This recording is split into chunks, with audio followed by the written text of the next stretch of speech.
Okay, I missed the last few days. Just kept putting off and making excuses because I missed a day and then I missed a day. It isn't good, but I'm back. I'm up there now. Keep doing it. Hopefully I'll remember tomorrow, and hopefully if I do forget, I won't be so hard on myself so that I panic about recording again, because it was kind of like getting to a point where I was like, but got up and did it, like, to the point I was staying up past midnight going, well, now it's too late, do it. But, like, putting it off. But I actually remembered to do it during the daytime, so it was, like, actually light and stuff. But yeah.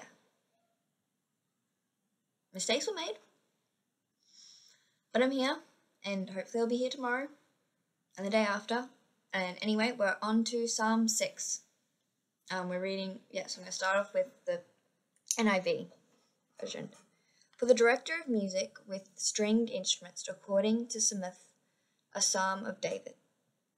Lord, do not rebuke me in your anger, or disciple me in your wrath. Have mercy on me, Lord, for I am faint. Heal me, Lord, for my bones are in agony, my soul is in deep anguish. How long, Lord, how long?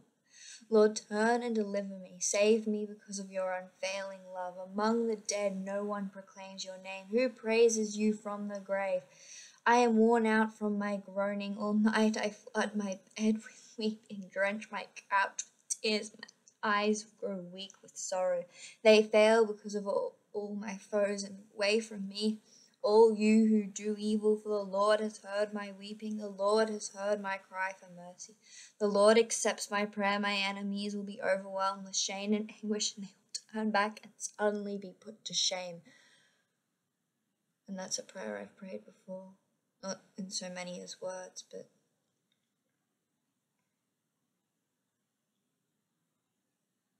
Lord, have mercy. Lord, save me. It's a prayer I pray so often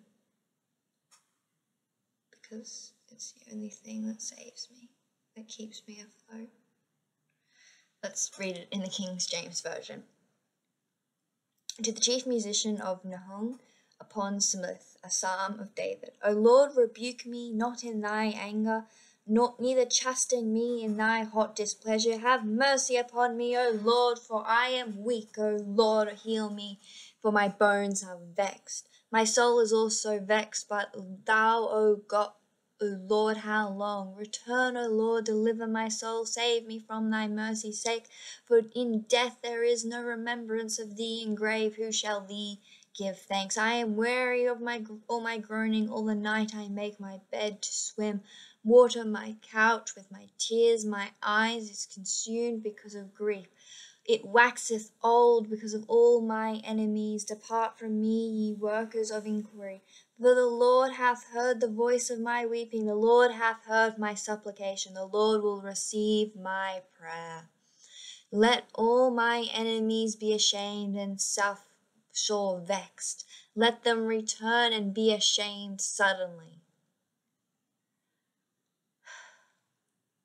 It's a good prayer. It's a prayer I need to pray now.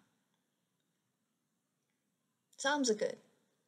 Like, I already know how to pray, which is probably why this book's easiest to read and getting in on reading. But yeah, it's prayer, and a lot of people I found have struggled with that. Whereas, like, I struggle with reading the Bible. Others struggle with prayer, and people struggle with different things. Kind of weird, most people, they say they can't read the Bible. They have an easier time than me. Some days I don't even want to pick it up. I put off starting this Psalm series for so long because it's so hard to pick it up. It's getting better. It's getting easier. And if I just remembered on Friday, I think it was, I missed, or was it the day before? Or if I just remembered then, I probably wouldn't have gotten to the run. But it was getting easier, and hopefully it will keep getting easier. So if you're out there, one, talk about this stuff in the comments, but also Can you just pray for me? I'll be praying for you. If you want me to. Like, you actually have to tell me what you want to me to pray for, but just pray that this gets easier. We're going to read the message, and yeah, so finishing off last read through. Please God, no more yelling, no more trips to the woodshed. Treat me nice for a change. I am so starved of affection. Can't you see I'm black and blue, beaten up so badly in bones and soul, God? How long will it take for you to let up? Break in, God, break up this fight, for you love me at all. Let me out of here. I am no good for you, dead am I. I can't sing you in the choir if I'm buried in some tomb. I'm tired of all this. I'm so tired. My bed, I've been floating for 40 days and nights, and my flood and my tears. My mattress is soaked and soggy with tears.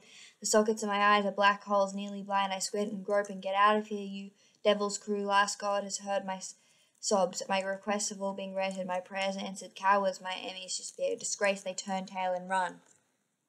Again, really poetic and literary, but actually I don't think it was quite right. The first one I read, the NIV version, that felt right for what the prayer should be. This I'm sure is a good translation, but that held the empathy of the prayer. Because here it seems to think that you've abandoned God, but the whole prayer is that you know God has not abandoned you, because God will never abandon you. You might not realize it at the time, and it's kind of weird. It was only at Sunday at church that I realized that beginning of the year I was praying, my church has this thing called Catalyst, and I was praying to go and join and be part of it. And I wanted to be part of it, and I signed up and done everything. And maybe I'll sign up next year. It depends on how things go. It depends on if I'll still be living in Brisbane or not. Like, cause it's in Brisbane, like, obviously happening where I'm living right now, and I might not be living. I don't know what's happening next year. I'll be getting a job next year. Next year's next year. But this year, I was like, I knew I could do it. I could do it, and I wanted to do it, and it was going to be helpful. And then I saw a video of what happened there, and I was like, oh, wait, God had a better thing. Like, in one way, someone could say God didn't answer my prayers then, but he answered my prayers in so many other ways I never stopped to consider, or I forgot about it. And it was good, because in the end, going to Catalyst wasn't right for me. Going to Catalyst would have been worse off, because one, I probably wouldn't be doing this, because I wouldn't have had the confidence to be myself within my own faith as much. Like, sure, my faith and confidence had been growing and growing, but I need to learn things and actually seek out and strike this first step on my own, because even if I had done this, but done it through Catalyst, it wouldn't have been me alone, stepping out, telling no one, and doing it. No support, no nothing. I'm just going to sit down. The only person with me is the Lord, and that's okay, and that's good, because that's all I need. And that's all you need. Like, you are strong. You are powerful if you do all things through the Lord. Yeah, the Catalyst, they taught the same things that I learned this year, except they were given to you on a silver, probably weren't necessarily given you on a silver platter, but it would have been a lot more of a, I wanted someone to tell me what to do next. Instead, the Lord said, find out what to do for yourself. And I have, and it's good. But it's so much better because it's me communicating with the Lord instead of relying on others. Because I don't need to rely on others, I only need to rely on God, and that's so much better and so much fuller, because no matter how much people try, people are broken and people will disappoint you. But the Lord will never disappoint you. He never has to me, and I don't think he ever will. And I doubt he ever will to you, and it might not seem like it at the time. He might not give you everything you want, but he'll give you everything you need. Just trust in him, and he will. He will. Your time will come. The Lord loves you. The Lord made his face to shine upon you and be gracious unto you, and to give you peace. Give you peace.